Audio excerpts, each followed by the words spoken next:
Eu não sei vocês, mas às vezes eu perco o sono ou acordo de madrugada. E pra passar o tempo até amanhecer, eu acabo lendo mangás completamente aleatórios. Nisso eu já vi de tudo, desde histórias como aulas particulares, até coisas mais pesadas tipo Berserk. E é exatamente isso que a gente vai ver hoje, mangás estranhos pra ler de madrugada.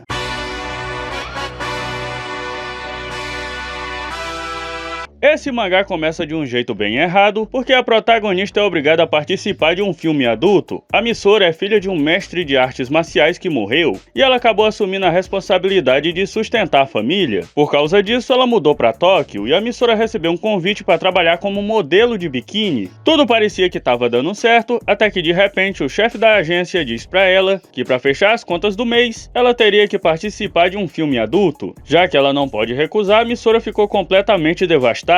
Esse filme funciona quase como se fosse uma luta. Tem vários homens e a regra é simples. Se ela perder para qualquer um deles, você sabe o que vai acontecer. A Misora é muito mais forte do que a maioria dos caras, então quase nenhuma luta é um desafio para ela, com exceção da Sarah, porque a Sarah luta capoeira e ela diz que aprendeu essa luta depois que ela fez um filme com um negão da Bahia. E o cara que traduziu esse mangá, ele teve muita liberdade criativa. Lembra até aquela primeira tradução feita por fãs de Chainsaw Man? Além disso, o autor desse mangá, por algum motivo, adora o Brasil. Eu li 6 capítulos e em 3 deles tem referência ao Brasil. Mas sinceramente o que me fez desistir de continuar lendo essa história, fora esse monte de absurdos, é que do nada a protagonista entra numa luta contra um tamanduá-bandeira e essa batalha termina da forma mais estranha que eu já vi no mangá. Depois desse trauma envolvendo o tamanduá, eu pulei alguns capítulos e a partir daí o mangá deixa de ser um oshinoko do mundo do conteúdo adulto e vira um shonen de luta feminina. Mas sem dúvida, a parte mais curiosa desse mangá foi a forma que o autor acabou perdendo a própria carreira. Normalmente o mangaka desaparece por 2 motivos principais: ou ele nunca consegue criar uma obra que faça sucesso, como aconteceu com o autor de Spy Family, que levou quase uma década até acertar, ou a saúde do autor é muito ruim, como o caso do autor de Hunter x Hunter. Só que nesse caso foi diferente, o autor acabou abandonando a carreira porque os pais dele eram extremamente conservadores e não aceitavam que o filho deles ganhasse a vida desenhando putaria.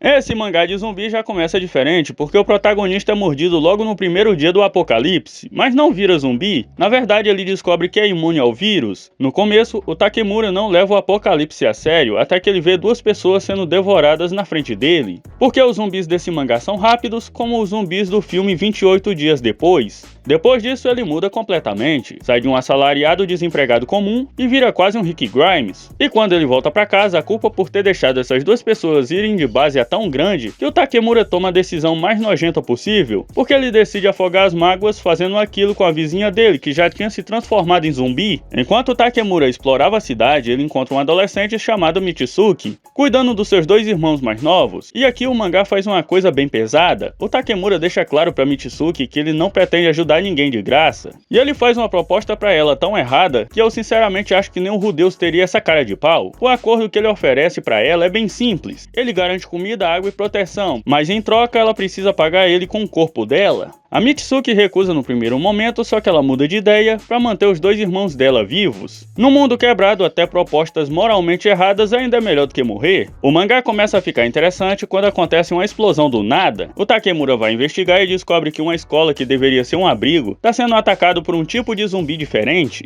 Aqui entra um detalhe bem legal: os zumbis modificados, eles ficam mais fortes, mais rápidos e até mais inteligentes depois de consumir muita carne humana. Então o Takemura vê uma mulher sendo finalizada por um zumbi de um policial, e o detalhe mais interessante é que esse zumbi consegue usar um facão, e depois de eliminar a mulher, ele abre o portão para os outros entrarem. E quando o Takemura entra na escola, a situação piora ainda mais. O lugar tinha sido atacado por saqueadores, que usaram sobreviventes como isca de zumbi, sem saber o tipo de problema que eles estavam criando. Depois disso, o Takemura se junta a um grupo maior, e é claro, ele não fala que é imune, e as coisas começam a ficar perigosas quando os zumbis modificados evoluem ao ponto de reconhecer que ele não é um deles, e passam a atacar o Takemura. E o mais estranho de tudo, apesar de tudo isso, é que esse mangá tem um anime anunciado para lançar esse ano.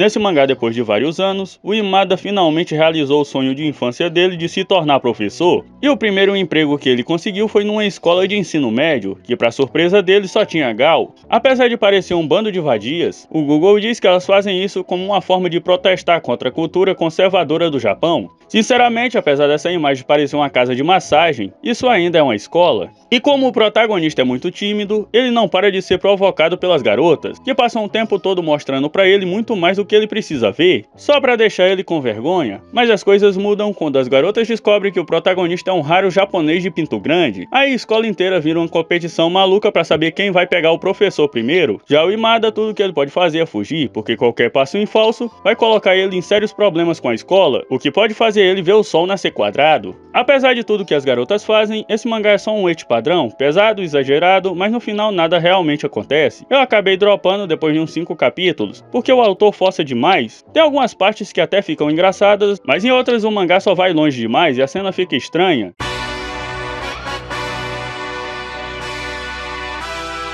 Agora a história sai do moralmente duvidoso para entrar no criminalmente bizarro. O protagonista se chama Toru e ele consegue um emprego para cuidar de um orfanato no meio do nada. Antes mesmo de chegar, o velho que levou ele até o lugar avisa que é melhor ele ir embora porque o orfanato é amaldiçoado. Quando ele chega, a diretora do orfanato é uma garota de apenas 14 anos, que parece que conhece o Toru, mesmo ele nunca tendo visto ela antes. Ele conhece as crianças e tudo parece normal, pelo menos durante o dia, mas quando fica de noite, algo estranho chama a atenção do Toru. Uma bolsa grande foi deixada na frente do orfanato. Ao olhar perto, ele percebe que não estava cheia só de corpos humanos, mas também tinha pessoas vivas dentro dela. Antes que ele consiga fazer qualquer coisa, as crianças acordam também, mas elas não ficam assustadas, como se elas já soubessem exatamente o que fazer. Então em seguida elas massacram todas as pessoas da bolsa, como se fosse rotina, um dia normal. O grande problema desse mangá é que ele é muito curto, se eu falar mais que isso, já vira spoiler. Mas dá pra garantir uma coisa, ninguém ali é inocente, muito menos o protagonista. O Toru pensa em simplesmente ir embora, até tenta levar algumas crianças com ele, mas as crianças avisam que qualquer um que tenta fugir sofre a maldição do orfanato. E o mangá mostra que quem tenta fugir do orfanato aparece finalizado sempre no mesmo lugar, sentado no parquinho do orfanato. É impossível saber o que vai acontecer, e isso é o que faz a história tão boa. Mas uma coisa eu digo, a verdade por trás desse orfanato é surpreendente de várias formas diferentes.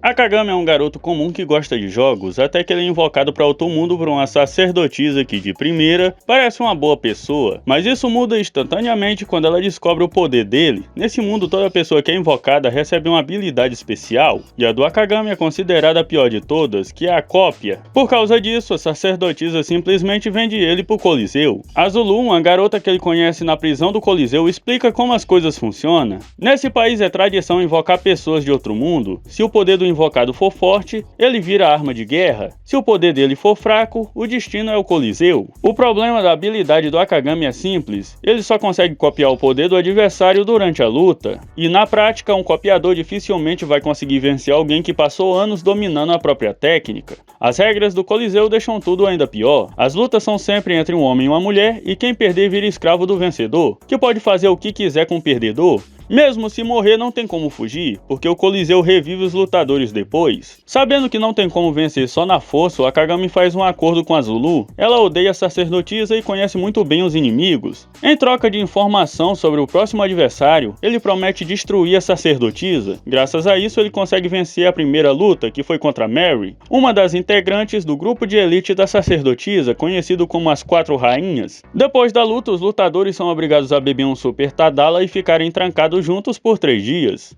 A Zulu diz ao Akagami que ele precisa parecer dominante o tempo todo. Se ele demonstrar fraqueza, Mary vai matar ele sem pensar 2 vezes. Conforme o Akagami continua vencendo, o harém dele só cresce. Se as garotas não conseguirem matar ele no Coliseu, elas vão finalizar ele depois. Todas as vezes, depois dos 3 dias, ele sempre sai do quarto cada vez mais exausto e destruído. O ponto forte desse Isekai é que nada vem de graça e a próxima luta sempre parece impossível, mas o Akagami vence usando informação, estratégia e criatividade, e qualquer coisa que ele possa usar. E o que eu mais gostei desse mangá é que o harém não é só enfeite. No fim, o mangá sempre obriga o Akagami a evoluir muito rápido para conseguir sobreviver. Bom, por hoje é só, obrigado por me assistir até aqui e a gente se vê no próximo vídeo.